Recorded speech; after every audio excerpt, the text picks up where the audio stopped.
Bom, então, primeiramente, uma boa noite para todos que nos acompanham. Na pessoa do Glauco, eu gostaria de agradecer aos amigos aí de Brumadinho pelo convite que nos foi feito.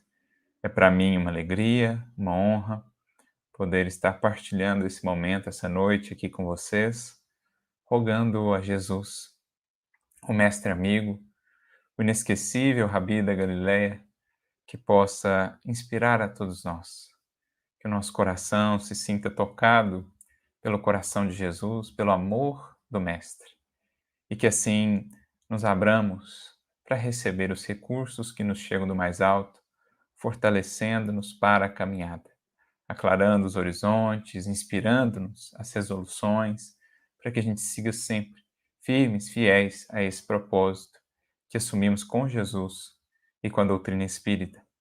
Então é uma alegria mais uma vez que o Mestre possa abençoar a todos nós. E os amigos, as amigas deverão estar se perguntando qual a proposta, desse tema que nós sugerimos para esta noite, em guarda. Bem, vamos aqui recorrer a uma parábola de Jesus. Dentre as tantas que vamos encontrar no Evangelho, essa é uma das mais curtinhas. Não é talvez tão conhecida assim, pelo menos até onde já pudemos ver. Não é uma parábola sobre a qual vemos muitas reflexões, palestras, mas é muito rica, como todas as falas e todos os ensinamentos de Jesus. Ela consta apenas de 2 versículos. Nós vamos selecionar a versão de Lucas, porque ela se apresenta, se encontra também nos demais evangelhos sinóticos, então ela está em Mateus, Marcos e Lucas. Nós selecionamos aqui, sem qualquer finalidade específica, selecionamos a versão de Lucas, que se encontra no capítulo 11, versículos 21 e 22. Nós vamos ler os 2 versículos, então, que fazem parte ou que compõem essa parábola, e depois nós vamos buscar, digamos, esmiuçar o conteúdo das lições, das reflexões que Jesus nos propõe. Cada um dos termos, das expressões, nesse estudo meio que miudinho mesmo, como é um hábito aí nas Minas Gerais, graças aí ao trabalho, do nosso saudoso Honório Onofre de Abreu e outros tantos que vêm semeando nesta seara do Evangelho. Nosso querido Emmanuel, que nos trouxe tantas considerações, tantas contribuições valiosas para esse tipo de estudo.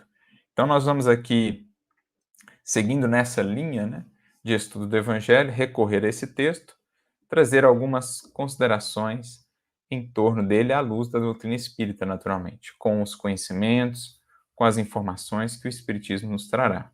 E logo nós vamos entender, pela proposta da parábola, o porquê do título que nós apresentamos. Afinal de contas, a parábola vai tratar desse assunto, Como nós podemos aí nos manter, digamos, em guarda? Como poderemos proteger o nosso mundo interior? Proteger aqueles bens que nos são mais caros, o bem da paz, do equilíbrio, da harmonia, para que bem possamos caminhar, para que bem possamos realizar o que nos cabe a cada dia nos serviços que Deus vai nos propondo, que a vida vai nos trazendo. Então, Lucas registra assim para nós, como a gente falou no capítulo 11, versículos 21 a 22. Aqui estou lendo a tradução do Novo Testamento do Haroldo. Quando o homem forte, armado, guarda o próprio pátio interior da residência, seus bens estão em paz. Atacando, porém, um mais forte do que ele, quando o vence, tira-lhe sua armadura e distribui os despojos dele. Então essa é a pequena parábola que Jesus nos conta.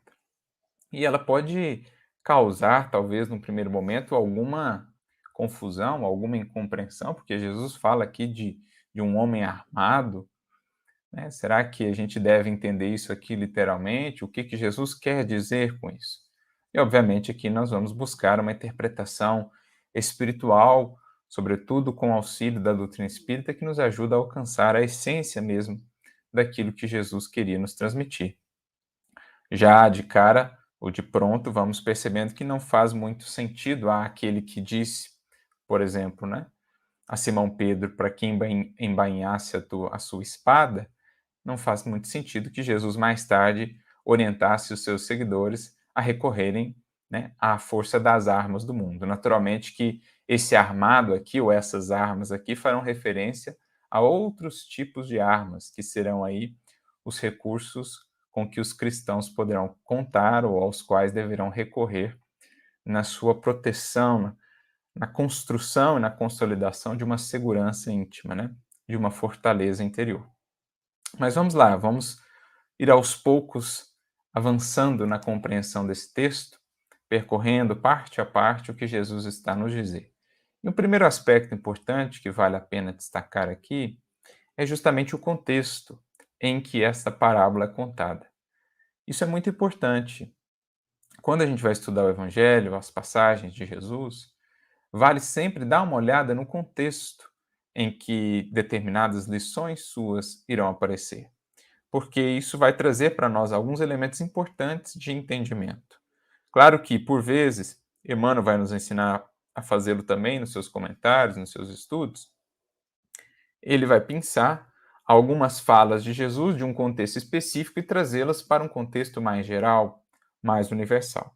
Mas é sempre importante que a gente tenha esse conhecimento do contexto em que Jesus inseriu uma determinada fala, porque isso já nos trará aí algumas pistas muito importantes para a gente avançar na compreensão do que Jesus quer nos dizer. E aqui, quando se dá essa fala, ou quando Jesus conta essa parábola, é no momento ali em que ele é acusado por aqueles mais aferrados, né, à antiga compreensão da lei, aqueles que não simpatizavam com, com o Cristo ou com a sua doutrina. Jesus é acusado por eles de expulsar os daimones, né, ou os espíritos impuros, em nome de Beuzebu. Beuzebu, na verdade, essa é a palavra em português, né, daquilo que em hebraico seria Baal-zebub, significa senhor da habitação, que no fundo era um deus pagão, ali daquela região, da Fenícia e tudo mais, e que era considerado, né, naquele contexto cultural, religioso, o príncipe aí dos demônios. Naturalmente que para nós espíritas, há aqui uma renovação muito significativa no entendimento dessas expressões. Por exemplo, demônios. Para nós, na doutrina espírita, os demônios não são seres eternamente voltados ou votados ao mal. São, como nós, espíritos em evolução. Seres que momentaneamente estão ali ainda voltados para a prática do mal, por conta de suas paixões, de sua ignorância e etc. Mas espíritos como todos nós outros aqui em evolução, que um dia serão, como Jesus já o é, por exemplo, um espírito puro. Então, na visão espírita, todos os seres, todos os espíritos foram criados simples e ignorantes e estão destinados à perfeição espiritual que é possível à criatura, né? A perfeição relativa. Mas todos chegarão lá, mais ou menos rapidamente, conforme as escolhas de cada um. Então, o que geralmente se denomina demônios, nada mais são do que espíritos ainda inferiores, espíritos ainda voltados a mal, mas que não estarão nessa condição para sempre. Da mesma forma, aquilo que se denominam anjos, por exemplo, a doutrina espírita vai nos dizer nada mais são do que espíritos jamais elevados, adiantados, condição ali de espíritos superiores ou até mesmo espíritos puros. Então, são sempre os espíritos em faixas diferentes, né, em etapas diferentes da jornada ascensional ou da jornada evolutiva. Então, Jesus, quando ele amparava naquele contexto, né, ali da Judéia, da Galiléia, da Palestina de então, aqueles indivíduos que estavam, digamos assim, endaimoniados, é a expressão grega que é utilizada, né, lembrando que a palavra daimon vem do grego, significa gênio, espírito. Essa associação de daimon com um espírito perverso, ela é posterior, né? De um modo geral, os daimons são espíritos. Claro que aqueles que geram prejuízo para as criaturas são aí espíritos inferiores, são espíritos ainda infelizes, né? Ainda muito cativos de suas paixões e que por isso mesmo vão aos poucos, né, pela dor, pelos processos mesmo da vida, vão se reajustando. E Jesus, como a gente vê em várias passagens do Evangelho, ajudava aqueles indivíduos que estavam sob império, sob a influência de espíritos como estes, o que nós espíritas chamaríamos de obsidiados, né? Ou aqueles indivíduos que passavam por processos obsessivos. Então, nesse contexto em que Jesus auxiliava esses indivíduos que passavam por processos obsessivos, né, afastava ou auxiliava aqueles espíritos impuros que acompanhavam aqueles indivíduos, Jesus é acusado então por aqueles que não simpatizavam com a sua doutrina e com ele próprio de fazer aquilo porque no fundo ele tinha, digamos assim, uma espécie de domínio sobre eles. Ele era um príncipe dos demônios aí também, né? Ou tinha lá uma relação com Baal-Zebub, né? Com Beelzebub, e por isso ele tinha essa autoridade sobre os demônios. O que nós aprendemos com a doutrina espírita é que, no fundo, os espíritos mais adiantados, de fato, têm uma autoridade sobre os espíritos inferiores, que é a única autoridade legítima e real que existe na criação, que é a autoridade moral, a ascendência moral. E, de fato, Jesus tinha a possibilidade de afastar esses espíritos, né? Não porque tivesse lá parte com Baal-Zebub, com Beelzebub, né?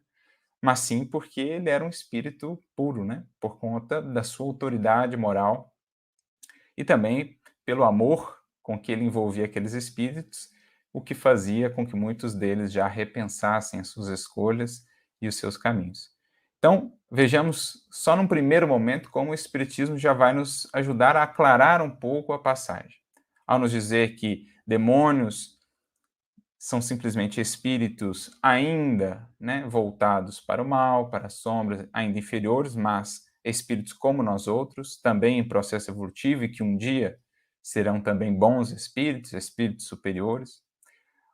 Como consequência disso, né, já compreendemos também que Beelzebub, isto é, um determinado príncipe aí dos demônios, um ser aí que seria o chefe de todos esses seres malfazejos, em verdade não existem. Claro que existem espíritos no mundo espiritual, como vamos aprendendo, que coordenam, né, falanges sombrias, que mobilizam aí grupamentos de espíritos inferiores para a prática ainda do mal, mas não são, digamos assim, seres destinados a ocupar para sempre esse lugar. Mais cedo ou mais tarde, como todos os outros espíritos, ainda voltados a mal, também se redimirão, também retornarão ao bem, também avançarão, progredirão. Um exemplo que a gente tem aqui, o livro Libertação, Gregório, por exemplo, que era um desses, né, que coordenava ali uma falange sombria. Ao final da obra, como a gente vê, reinseta, né, recomeça ali o seu processo de evolução, de reajuste, uma vez que se arrepende do caminho que havia percorrido até ali. Então, são algumas compreensões muito importantes que o Espiritismo já vai trazendo para nós. Então, é nesse contexto em que se fala sobre a influência espiritual, a influência dos chamados demônios ou dos espíritos infelizes, que Jesus vai contar essa parábola. O que já nos leva a entender qual a finalidade primordial de Jesus ao trazer essa parábola. Ele quer nos falar sobre como lidarmos com essas influências. Ele quer nos trazer aí alguns elementos de compreensão que serão muito importantes para que a gente saiba se proteger, se precaver diante dessas influências que no mundo como o nosso, de expiação e provas, ainda existem. São muitas, né? São significativas essas influências, porque num mundo como o nosso ainda prepondera o mal, num mundo majoritariamente habitado por espíritos imperfeitos como nós outros, esse tipo de influência perniciosa para as paixões, para os vícios, para aquilo que se distancie da lei divina, do bem, do amor e tudo mais, ainda é muito presente, ainda é muito patente. Então precisaremos estar atentos, se já estamos minimamente despertos, para a caminhada com Jesus. Se já queremos nos fazer melhores, se já ouvimos o chamado do Mestre para que nos aperfeiçoemos, precisaremos nos colocar em guarda com relação a esse tipo de influências, né? Criando em nós, sobretudo, elementos protetores, posturas que nos digamos assim, imunizem, ou pelo menos, tanto quanto possível, nos protejam desse tipo de influências. Até para que possamos ser também um exemplo positivo para os espíritos que ainda laboram nessas faixas de sombra. Ao perceberem, né, que aqueles que buscam influenciar mantêm-se firmes, mantêm-se ali alinhados com a proposta do Evangelho, isso lhes poderá tocar, isso lhes poderá convidar a repensar os seus caminhos, a recomeçar, enfim, isso poderá despertar ali o arrependimento e o anseio por se reajustarem também perante si mesmos, perante sua própria consciência e perante a lei divina. Então, feita essa contextualização, que é importante, a gente já entende sobre o que, de um modo geral, a parábola de Jesus vai estar falando. De influências espirituais. E não só influências oriundas de espíritos propriamente, mas também de ideias, de emoções, de pensamentos que, de certo modo, vão nos alcançar na vida cotidiana e muitas vezes vão querer, digamos assim, invadir esse nosso mundo interior, né? Vão querer nos despojar desses bens interiores, como a gente mencionou, da paz, da harmonia, do equilíbrio, né? Da sensatez. Então, nós precisamos estar em guarda, não só com relação às influências espirituais, oriundas aí, né, de espíritos propriamente, como também essas influências que nos chegam na forma de ideias, de conversas, de emoções, de pensamentos que nos vão alcançar e que muitas vezes não são aqueles que edificam, não são aqueles que nos estimulam ao aperfeiçoamento, pelo contrário, são aqueles que nos desestruturam, nos desequilibram, nos desviam do caminho que nos cabe percorrer ou trilhar. Então, é muito importante a gente entender esse contexto para avançarmos aqui propriamente agora na parábola. Porque Jesus inicia dizendo assim, né? Quando o homem forte, armado, guarda o próprio pátio interior da residência, seus bens estão em paz. Em algumas outras traduções, a gente vai encontrar quando o homem valente, né? Por isso que essa parábola ela é chamada por alguns de parábola do homem forte, por outros de parábola do homem valente, é uma questão de tradução, né? Particularmente, analisando a palavra grega, nos parece que homem forte, no sentido de resiliência, de força ali, nos parece realmente uma tradução melhor. Mas sobre o que Jesus está falando? Desse indivíduo, então, que vai guardar o pátio interior da sua residência, ou, em outras traduções, consta apenas a sua casa, a sua residência. Obviamente que a gente vai entender aqui muito mais do que uma orientação para a proteção das nossas casas físicas, né? Isso no mundo, a prudência, a vigilância nos impelem a ter determinados cuidados de proteção com relação à nossa habitação física no mundo. Mas muito mais importante será a proteção com relação à nossa habitação, à nossa residência espiritual. E o que é essa nossa casa, essa nossa residência, senão a nossa própria mente, o nosso mundo interior, onde de fato aqui vivemos, né? Como diz Emmanuel, tua mente, tua casa intransferível. Então Jesus está dizendo o seguinte, que para a gente proteger a nossa mente, para a gente proteger esse nosso mundo interior e os bens, os efetivos e verdadeiros bens que aqui vamos acumulando, quais sejam, como já mencionamos, o da paz, o do conhecimento, do bem, do equilíbrio, da harmonia e tudo mais, da alegria. Para a gente proteger esses bens, precisamos nos colocar aí como esses homens fortes. E aqui precisamos meditar em que sentido de força estamos a falar. Armados, e aqui também precisamos refletir sobre quais armas Jesus está aqui a falar, para que então possamos montar vigília e realmente proteger essa nossa casa mental desses assaltos, digamos, da sombra, que nos chegam tanto na forma da influência espiritual, como na forma, às vezes, de ideias, de pensamentos que visam nos desestruturar, que têm aí esse poder, essa capacidade, né, de nos desajustar. Isso me faz recordar o próprio Emmanuel, mais uma vez, no livro Pensamento e Vida, no capítulo 1, quando ele fala da mente, né, que é esse espelho da vida em toda parte, quando ele fala nesse capítulo sobre a nossa evolução, ele diz que nós como que evoluímos por entre ilusões que salteiam a inteligência. Olha que interessante a abordagem de Emmanuel. Nós, em nosso processo evolutivo, vamos caminhando por entre ilusões que querem tomar de assalto a nossa inteligência ou a nossa casa mental e, portanto, nos despojarem ali desses bens mais preciosos, que não são os que possuímos aqui fora, que não são os bens exteriores, mas, sobretudo, aqueles íntimos, que a gente precisa guardar, que a gente precisa proteger.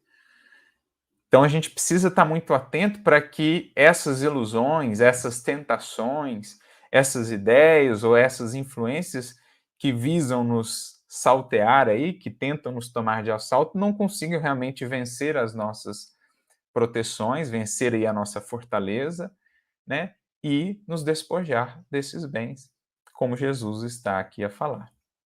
Para isso, a gente precisa então adotar essa postura aí do homem forte ou valente, né? E recorrermos a essas armas, não às armas do mundo. Jesus foi muito claro nesse sentido quando disse, já mencionamos aqui, a Simão Pedro, para que embainhasse a sua espada, como a dizer que, com relação às armas do mundo cristão, as deixava de lado para sempre, né? Agora recorreria apenas às armas do espírito, às armas do bem, que serão outras bem diversas das armas do mundo. Então a gente precisa entender quais são essas armas e o que é essa postura aí de homem forte, de fortaleza que a gente precisa adotar. Naturalmente que, à luz da doutrina espírita e do próprio evangelho, vamos concebendo aqui, ou entendendo, uma nova ideia do que seja realmente ser forte. Porque no padrão do mundo, a força muitas vezes vai estar associada a elementos do mundo, né? A força apoiada, por exemplo, nos poderes, nos títulos, nos recursos materiais, nas influências, né? No prestígio que o indivíduo vem a ter. Mas essa força, esse tipo de forças são bem frágeis, porque basta um piscar de olhos. Da noite para o dia se pode perder toda essa sustentação, toda essa força. É uma força, na verdade, bem frágil. Ao passo que a verdadeira força nos planos do espírito ou diante da lei divina, muitas vezes aos olhos do mundo parecerá fraqueza, porque a verdadeira força estará na humildade, no perdão, na indulgência, na simplicidade. Ao que aos olhos de muitos, né, o que aos olhos de muitos parecerá fraqueza. Por isso, talvez, Paulo terá dito, né, numa de suas epístolas, pois quando sou fraco, então sou forte. Então ele fazia uma análise muito interessante, até apresentando para nós esse aparente paradoxo, né, essa aparente contradição. Aquilo que para o mundo parece ser forte, muitas vezes é fraco. E aquilo que para o mundo parece ser fraco, muitas vezes ali está a verdadeira força.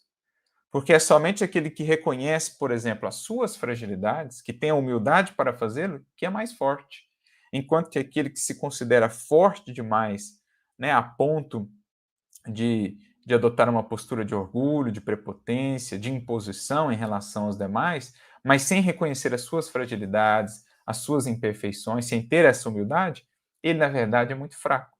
Se escuda muitas vezes no poder, nos recursos monetários, na influência pessoal, política que terá, para afirmar essa força, mas sem aquilo é bem frágil.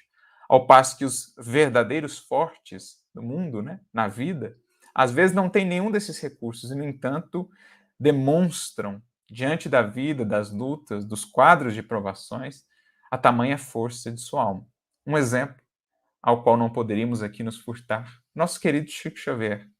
Alguém duvidará da fortaleza desse espírito? Do quanto temos ali um espírito forte? Embora a aparente fragilidade daquele corpo, embora a ausência das forças do mundo, não tinha, né, a força política, não tinha a força da fortuna, não tinha a força, enfim, de nenhum desses elementos do mundo, e, no entanto, era uma alma forte. Por outro lado, inúmeros exemplos poderíamos listar daqueles que foram fortes conforme os padrões do mundo, mas, em espírito, extremamente frágeis. Então é sobre isso que a gente precisa meditar aqui já, nesse primeiro momento, né? Sobre onde de fato, ou como de fato podemos nos fortalecer. Recorrendo mais uma vez ao apóstolo Paulo, inclusive, na sua epístola aos Efésios, no capítulo 6, quando inclusive ele trata ali da armadura divina que nós todos precisamos ter, né, como instrumento de defesa e de fortalecimento para o bom combate, ele diz assim: sede fortalecidos no Senhor. E Emmanuel tem uma página comentando essa fala de Paulo, no livro Fonte Viva, capítulo 111, quando ele então vai dizer que muita gente julga-se forte nesses poderes transitórios do mundo, mas que apenas a consciência edificada na fé, pelos deveres bem cumpridos à face das leis eternas, consegue sustentar-se invulnerável. Então, olha que linda definição, síntese de Emmanuel para nós. Apenas a consciência edificada na fé, e por fé entendamos a fidelidade às leis divinas, isto é, ao correto, ao bom cumprimento de nossos deveres perante essas leis eternas, somente essa consciência, diz Emmanuel, consegue permanecer ou sustentar-se invulnerável. É isso que Jesus está falando. Quando ele menciona homem forte aqui, pessoa forte, aqui entendamos, né? Não no sentido do gênero masculino, mas homem no sentido de ser humano, o indivíduo que será forte não é aquele que vai se basear nesses recursos do mundo que lhe podem ser tomados a qualquer momento. O verdadeiramente forte é aquele que se arrima na lei divina. É aquele que reconhece as suas fragilidades, é, portanto, humilde, como disse Paulo, quando sou fraco, então sou forte. É aquele que perdoa, é aquele que compreende, é aquele que é paciente, é aquele que dá a chance de alguém recomeçar, é aquele que é misericordioso. Esse é o forte. Não aquele que se impõe, que violenta, que exclui, né, que agride. Então, são perspectivas muito diferentes ainda, né, no mundo, com relação à força segundo os panoramas do mundo e a força segundo as realidades do espírito. Então, ao falar de homem forte, precisamos entender nesses termos da verdadeira força, do verdadeiro poder que cada espírito pode ter, que é aquele que brota natural do desenvolvimento do progresso moral. A autoridade moral é o único poder efetivo, né, na criação divina. E é isso que a gente precisa buscar para se manter invulneráveis, para nos mantermos aí atentos, né, na proteção da nossa casa mental. E quais são as armas, então, para isso? Para a gente estabelecer essa proteção efetiva. Aqui recorro a uma mensagem de André Luiz que eu acho que sintetiza muito bem quais são essas armas cristãs. Bem distintas das armas do mundo, né, das armas da violência, são aqui as armas do espírito. As armas do bem, do amor, as armas do coração fiel. Então, André Luiz, no livro Agenda Cristã, no capítulo 33, ele tem uma mensagem chamada Sem Tais Armas. Porque ele vai justamente listar para nós quais são essas armas a que precisamos recorrer para nos mantermos em guarda, para nos mantermos alinhados, harmonizados com a lei divina e, portanto, aqui fortes, né, a protegermos a nossa casa, o pátio interior, o mais íntimo aí do nosso ser, e com isso proteger também os bens, né, manter em segurança os nossos bens efetivos, que são os do espírito. Então ele vai listar aqui uma série de elementos que seriam aí essas armas cristãs. Ele começa assim: sem boas maneiras, você viverá desamparado da confiança dos outros. Então, qual que é a primeira arma cristã? Boas maneiras. Em outras palavras, gentileza. Porque o que essa arma nos proporciona? E aqui é uma arma no sentido, como estamos frisando, né? No sentido bom. O que ela nos proporciona? A confiança dos outros. Que é amparo, que é estímulo, que é auxílio precioso em tantos momentos da caminhada. Um indivíduo que é rude, que é áspero, que é excessivamente franco, a ponto de ferir, ele, digamos, está privado desse apoio. Né? Ele está privado desse estímulo da fraternidade, da amizade, que é tão imprescindível, que é tão útil em momentos difíceis, em momentos desafiadores. Então ele perde, por essa postura adotada, né, a ausência de boas maneiras, a rudeza, ele perde um tremendo recurso ali de auxílio para a manutenção da sua fortaleza espiritual. Porque ninguém consegue ser forte sozinho aí. Nós precisamos uns dos outros para nos mantermos. Claro que cada um tem a responsabilidade por si, no sentido de construir a sua evolução, de estabelecer essa sua fortaleza interna, mas a gente vive em sociedade, nós precisamos do apoio de seres mais adiantados do que nós, os nossos benfeitores, por exemplo. Precisamos do apoio da convivência ali de amigos que nos amparam em momentos mais desafiadores, né? Até Jesus recorreu ali aos discípulos no momento das preces que ele faz no horto, antecedendo a crucificação. Infelizmente, os discípulos, né, os 3 que ele chamou, acabaram adormecendo.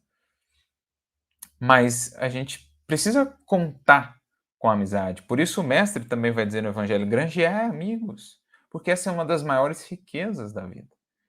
Agora, se eu sou apenas essa expressão de rudeza, né, sempre aquela coisa que fere, que gera incômodo, se eu não tenho essa gentileza, que é a chave dos corações, eu estou privado da confiança dos outros, do amparo aí dos outros mais propriamente. Depois, sem fortaleza, sucumbirá aos primeiros obstáculos do caminho. Então, construir essa fortaleza interna, que nasce do conhecimento de nós mesmos, essa segurança íntima, né? Que é o que a gente está falando aqui no fundo, que nasce do estudo, que traz as respostas, que aclara as dúvidas, que consolida a convicção, fortaleza moral, né? Pelo cumprimento dos deveres. Sem essa fortaleza, eu estarei fragilizado e sucumbirei aos primeiros obstáculos do caminho. A alimentação espiritual que me dá força para seguir, né? Sem o estudo, sem me nutrir de luz, tanto pelo estudo como pelo bem que eu venha a fazer, a semear, a espargir, eu estarei fragilizado e acabarei por sucumbir. Sem fé positiva, vagueará sem rumo. Então, fé positiva. Em que sentido de positiva? Que ganha vida, que se concretiza, que se converte em obras, em realidade. Então não é uma fé só no campo da abstração, da crença, das elucubrações, não, uma fé positiva, uma fé que se torna real, concreta na vida. Como já dizia Tiago, né, na sua epístola, a fé sem obras é morta. Em oposição, a fé positiva é a fé viva, a fé, portanto, com obras, que se concretiza em realizações. Mas sem essa fé positiva, a gente estará sem rumo. Sem devotar-se ao bem, experimentará terrível endurecimento.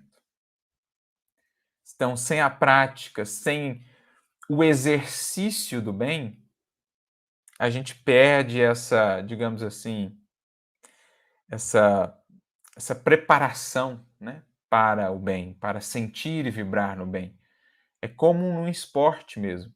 Eu preciso estar constantemente treinando para estar habilitado a realizar aquilo, né, de maneira mais natural, de maneira menos desgastante.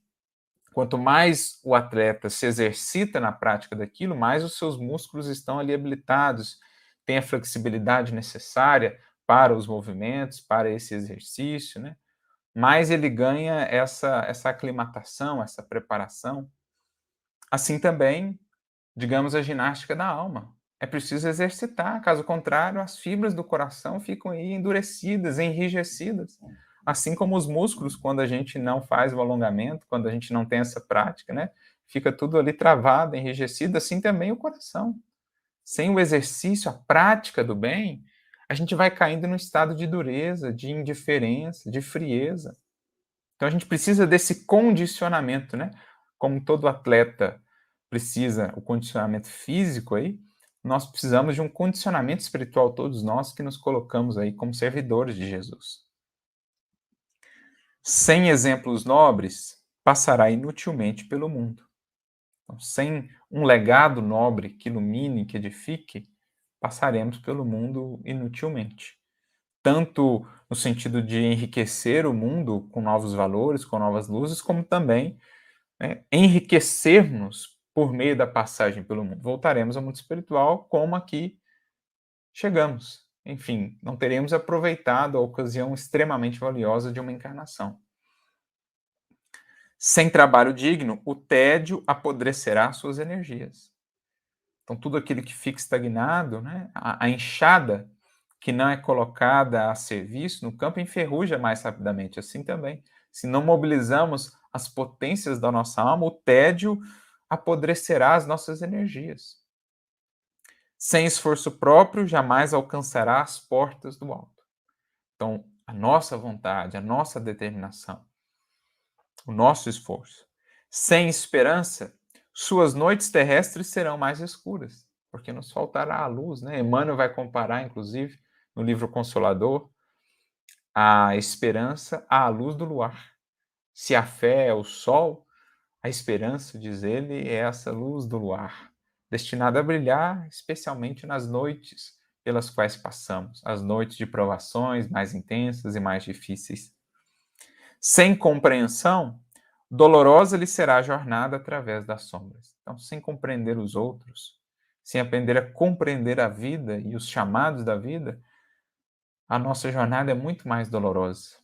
Né? Sem aprendermos a perdoar, sem aprendermos a fazer uma leitura da vida, a gente vai adotando aí posturas de revolta, de inconformação, de vingança, né? De revide, e isso só nos faz sofrer. Sem espírito de renúncia, conclui ele, você não educará a ninguém. Se você não aprender a renunciar, a abrir mão, a abnegar-se, como diz Jesus, para segui-lo, né, a gente não vai estar efetivamente transformando ou inspirando ninguém à transformação. Porque, efetivamente, cada um é quem se transforma, mas nós podemos inspirar. E os que mais inspiram, os que mais conquistam corações, aprendemos com Jesus, são os que mais servem, são os que mais se apagam, os que mais se esquecem para engrandecer os outros. Esses são os que conquistam realmente corações e educam, né? São os apóstolos aí da educação. Então essas são, na descrição de André Luiz, as armas cristãs. Boas maneiras, fortaleza, fé positiva, devotamento ao bem, exemplos nobres, trabalho digno, esforço próprio, esperança, compreensão e espírito de renúncia. Então é sobre isso que Jesus está falando quando diz que precisamos ser esse homem forte, armado, a proteger a nossa casa, né? O nosso pátio interior, a nossa residência, ou seja, a nossa mente. É esse tipo de armas aqui que nos é lícito recorrer. As outras ficam no passado, né? Como temos aprendido com Jesus, a nossa segurança estará sempre em Deus e no cumprimento dos nossos deveres, né? Confiados aí na providência divina e naquilo que precisaremos passar. Então essa é a proposta que a gente vai depreendendo da lição de Jesus. Como construirmos uma fortaleza íntima, né? Como construirmos um estado íntimo que nos mantenha aí protegidos, precavidos contra essas possíveis influências que venham nos alcançar. Tanto as influências dos espíritos, como de possíveis ideias ou pensamentos que nos venham a tirar, né, desse estado de segurança e nos despojar desses bens, que é o que ele diz no próximo versículo, quando ele registra aqui, né? Atacando, porém, um mais forte do que ele, quando o vence, tira-lhe sua armadura e distribui os despojos dele. Então, quando a gente, seja por invigilância, seja por imprevidência, seja por negligência, enfim, não vamos construindo essa fortaleza da maneira como seria necessário, quando a gente vai abrindo ou deixando ali brechas para que essas ilusões, para que essas influências que visam aí tomar de assalto a nossa casa mental, quando a gente dá essas brechas, muitas vezes acontece que acabam penetrando esse nosso mundo interior e então nos levando a esse desequilíbrio, a esse desajuste que muitos males nos poderá trazer, né? Que nos poderá fazer tomar caminhos cuja recuperação, a reparação depois, muitas lágrimas poderão nos custar. Por isso, me recordo aqui de Kardec, né, em diálogo com os espíritos, quando na questão 469, por exemplo, de O Livro dos Espíritos, pergunta: como podemos então nos eximir, como podemos nos precaver, né, contra a influência dos maus espíritos? E os espíritos são muito diretos. Eles respondem assim a Kardec: praticando bem e pondo em Deus toda a sua confiança. Assim, repelireis a influência dos espíritos inferiores e destruireis, né, o império que desejem ter sobre vós. Então, olha que interessante. Como fazer para que não consigam ter sobre nós esse império, para que não consigam aqui nos vencer, né, fazendo-se mais fortes do que nós? Ora, mantendo essa fortaleza, construindo essa fortaleza. Como? Dizem eles, praticando o bem e pondo em Deus a nossa confiança. Então, a prática do bem e a harmonia com as leis divinas, a comunhão com o Criador, como disse Paulo lá, lembrando, sede fortalecidos no Senhor, está aí a nossa verdadeira força. Assim a gente diminui, né, minimiza ao máximo, digamos assim, quaisquer possibilidades de que venhamos a ser vencidos, venhamos a ser tomados aí de assalto, tanto pelos espíritos como, porventura, por algumas ideias que às vezes nos desajustam, por alguns pensamentos. Nesse sentido, recordo-me de uma mensagem do Emmanuel, que está no livro Encontro de Paz, intitulada Autodefesa, em que ele fala que desde épocas imemoriais nós temos construído, concebido recursos, né, de autoproteção e de defesa. Por exemplo, o nosso próprio lar, a nossa própria residência, já é um mecanismo, um recurso de defesa, por exemplo, contra as intempéries do mundo, né, da natureza, também de proteção contra indivíduos ainda não tão bem intencionados. Então a gente vem ao longo dos séculos, desde épocas imemoriais, como ele diz aqui, concebendo refúgios, proteções, né? Ele menciona aqui alguns, por exemplo, cofre, e aí cadeados, ferrolhos, trancas, trincheiras, muralhas e assim sucessivamente. Só que aí, em determinado momento da mensagem, ele diz: a fim de preservar-se e preservar valores e propriedades sobre os quais convenciona a riqueza externa, a gente intenta, né? Fechaduras, cadeados, ferrolhos, trancas e tudo mais. E aí, no próximo parágrafo, ele continua: para todos os males suscetíveis de afligi-lo no campo exterior da existência, elege recursos defensivos, claramente justificáveis no tocante aos domínios da vigilância e da prudência, com que lhe cabe agir e discernir. Então, a gente já tem feito isso ao longo dos séculos com relação a essa proteção mais exterior, que é justificável, como diz aqui Emmanuel, né, nos domínios da vigilância e da prudência, no mundo como ainda vivemos. Chegará um dia, né, em que a Terra, alçada ao patamar de um mundo mais elevado, nós não precisaremos, assim, ter tantos recursos de proteção material, porque não existirão mais indivíduos mal intencionados, né, que buscarão saltear, assambarcar os recursos que cabem a outros, né? Ou mesmo prejudicar as pessoas de qualquer maneira. No futuro, a humanidade consciente, né, regida pelo bem e pela caridade, não terá mais tantas preocupações com relação à segurança exterior. Mas, se a gente tem investido até aqui na nossa história evolutiva enquanto humanidade, tanto nesses recursos de proteção exterior ou material, talvez não tenhamos sido tão atentos assim com relação à proteção espiritual, seja com relação aos espíritos, seja com relação a determinadas emoções, determinados sentimentos, que é o que Emmanuel prossegue dizendo aqui, ó.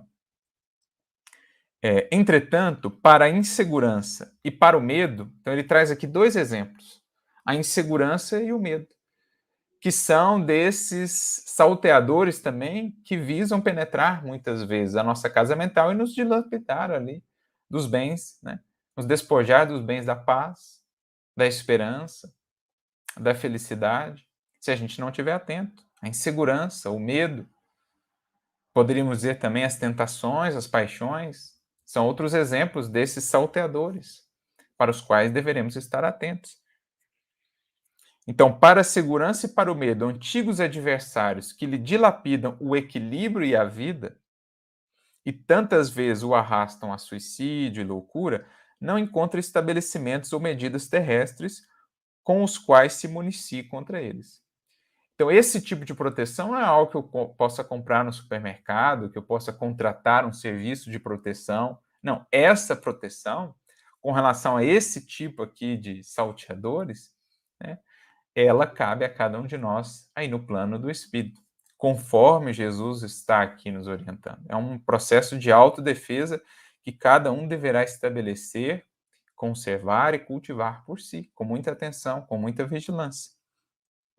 Por isso ele prossegue: de modo a forrar-nos contra semelhantes flagelos, só existe um recurso: confiarmos-nos a Deus, cujas leis nos presidem as horas. Mais ou menos o que ele disse lá na outra mensagem. Somente a consciência edificada na fé, né, pelo cumprimento aí das leis divinas, pelo correto cumprimento das leis divinas, somente essa consciência que consegue permanecer-se, sustentar-se invulnerável. É o que ele está recapitulando aqui para nós. Somente aqueles que se confiam a Deus, e aqui se confiar a Deus não é simplesmente uma confiança, digamos assim, meio que da boca para fora, ou simplesmente uma confiança teórica. Uma confiança real, ela pressupõe fidelidade, comprometimento. Isto é, só consigo confiar verdadeiramente no Criador quando me confio a Ele no cumprimento dos meus deveres diários, servindo, né, naquilo que a vida me propõe a cada dia. Essa é a confiança real. Então, é confiarmos em Deus e confiarmos a Deus. Como a dizer que a confiança legítima só floresce numa alma, só se estabelece numa alma quando essa alma se confia a Deus no sentido de entregar-se ao serviço com Deus. Então esse é o único recurso, como também os espíritos disseram a Kardec, qual a melhor maneira da gente se precaver contra essas influências perniciosas? Praticando o bem e confiando, pondo toda a nossa confiança em Deus. Assim a gente anula esse possível império que eles desejam ter sobre nós, né? A gente se torna aqui fortes o suficiente para que, uma vez sendo atacados, não sejamos vencidos. Pelo contrário, saibamos nos sustentar ali nessa firmeza e nessa fortaleza. No momento de crise, provação, angústia ou desencanto, prossegue Emmanuel, cumpre os deveres que as circunstâncias te reservam e jamais desesperes. Então essa é a proposta da autodefesa, como Jesus está aqui a nos trazer. Cumpra os seus deveres, faça a parte que lhe cabe, no máximo dos seus esforços, no mais, confie em Deus e jamais desespere. Aquele que se estabelece sobre essas bases, que edifica a sua casa, digamos, sobre a rocha, né, como Jesus nos ilustra no final do Sermão do Monte, podem vir as tempestades que forem, essa casa não ruirá, permanecerá ali firme, porque edificada sobre a rocha, portanto segura, né, inabalável. Assim deverá ser a nossa edificação íntima. Se a nossa casa estiver edificada sobre essas bases, e se ali nos colocarmos, né, como esses homens fortes, armados com essas boas armas cristãs, a proteger essa nossa casa mental, não deveremos temer perder esses bens interiores tão valiosos, da paz e do equilíbrio. E finalmente, ele menciona aqui, Jesus ainda, né, dessa armadura que nós precisamos ter, né, aliando aí a essa força que vamos construindo pela autoridade moral, pelo cumprimento dos nossos deveres, a essas armas do espírito que vamos recorrendo, precisamos ter também a armadura, que faz parte desse conjunto protetivo de todo cristão, né, de todo discípulo de Jesus. E aqui não poderia deixar de me recordar das orientações do próprio apóstolo Paulo, quando na sua epístola aos Efésios, a gente já mencionou isso aqui, lá no capítulo 6, ele traz um conceito muito interessante, né, um símbolo. Ele fala da armadura de Deus. E aí ele traz alguns desses elementos, né, da armadura. Ele diz, por exemplo, do cinto da justiça, da verdade que nós precisamos colocar, né? Então, esse compromisso com a verdade que deve existir de nossa parte. Ele fala do escudo da fé, ele fala da couraça da justiça, ele fala do capacete da salvação, em outro momento, na Epístola aos Tessalonicenses, ele vai falar o capacete da esperança, né, a salvação. Então, são os elementos que compõem essa armadura do discípulo de Jesus. Então, é o escudo protetor da fé, a couraça da justiça, o cinto da verdade, o capacete da esperança. São elementos que fazem parte da nossa proteção espiritual. Todos aqueles que protegem o pensamento pela esperança, que protegem, né, o coração pela justiça, pelo compromisso com a lei divina, né, com a verdade aí que está nesse cinto que Paulo menciona. Todos aqueles que têm o escudo da fé, então essa confiança, essa fidelidade que age como elemento protetor, esses estarão seguros diante de quaisquer tentativas, né, de invasão, vamos dizer assim. Porque essa é a nossa caminhada, é um bom combate.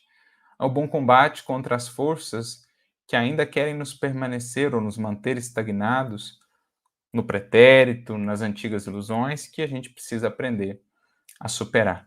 Por isso, a fim de concluirmos a nossa reflexão, mais uma vez recorrendo ao nosso querido benfeitor Emmanuel, no livro Vinha de Luz, desta vez, no capítulo 140, ele comenta, inclusive, um desses trechos que a gente destacou da Epístola de Paulo aos Efésios, quando ele fala desse capacete, né, da salvação. E Emmanuel vai dizer assim: nenhum discípulo da Boa Nova ouvide a sua condição de lutador. Então, nenhum discípulo da Boa Nova ouvide, esqueça a sua condição de lutador. As forças contrárias ao bem, meu amigo, alvejar-te-ão o mundo íntimo através de todos os flancos. Então, quem quer que desperte vai enfrentar esse choque das forças contrárias ao bem.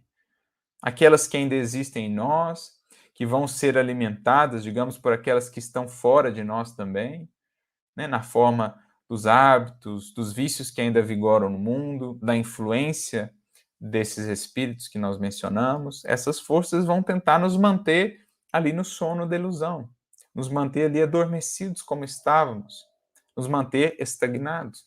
E é preciso nos preparemos então para esse combate. É preciso nos fortaleçamos, estejamos atentos, vigilantes como esse homem a proteger a sua residência. É preciso nos revistamos dessa armadura sobre a qual aqui o apóstolo está falando. Por isso, prossegue Emmanuel, defende a tua moradia interior. Em momentos difíceis, de prova, a gente precisa defender a moradia interior contra o pessimismo, a desesperança, a maledicência, o ódio, a agressividade, todos esses elementos que ainda perpassam aí a convivência das criaturas do mundo, que acabam arrastando a tantos para a sombra, despojando-os do equilíbrio, da felicidade, da paz, da esperança. Nós precisamos defender essa moradia interior. Examina o revestimento defensivo que vens usando em matéria de desejos e crenças, de propósitos e ideias, para que os projéteis da maldade não te alcancem por dentro. Então, olha que interessante. A gente vai compor essa armadura por meio de desejos e crenças, propósitos e ideias naturalmente nobres, né? Da luz, edificantes. Se a gente moldar essa nossa armadura com base nessa matéria-prima, então estaremos aí bem protegidos, bem precavidos, para podermos lidar com esse bom combate, usando as armas do espírito, as armas do bem, para então, ao mesmo tempo, podemos cultivar os nossos bens, manter a segurança e o equilíbrio íntimos e auxiliar aqueles que estão caídos, aqueles que estão fragilizados, ou mesmo aqueles que ainda intentam fazer cair, para que possam repensar os seus caminhos e também poderem retornar ao caminho do Cristo, ao caminho da luz, da sua evolução. Que saibamos meditar nessa singela parábola de Jesus, mas que é tão pertinente, importante para a nossa vivência cotidiana. Especialmente em momentos tumultuosos como os que vivemos, precisamos estar em guarda, protegendo a nossa moradia interior e permitindo apenas que nela adentre aquilo que vem edificar, agregar, e que dela saia aquilo também que vai edificar e agregar outras moradias, outros corações, outras mentes, na imensa jornada, na imensa caravana de que fazemos parte em direção à divina luz. Que Jesus abençoe e inspire a todos nós, que saibamos guardar a sua paz em nosso coração e distribuí-la para aqueles que caminham conosco. Fiquem com Deus.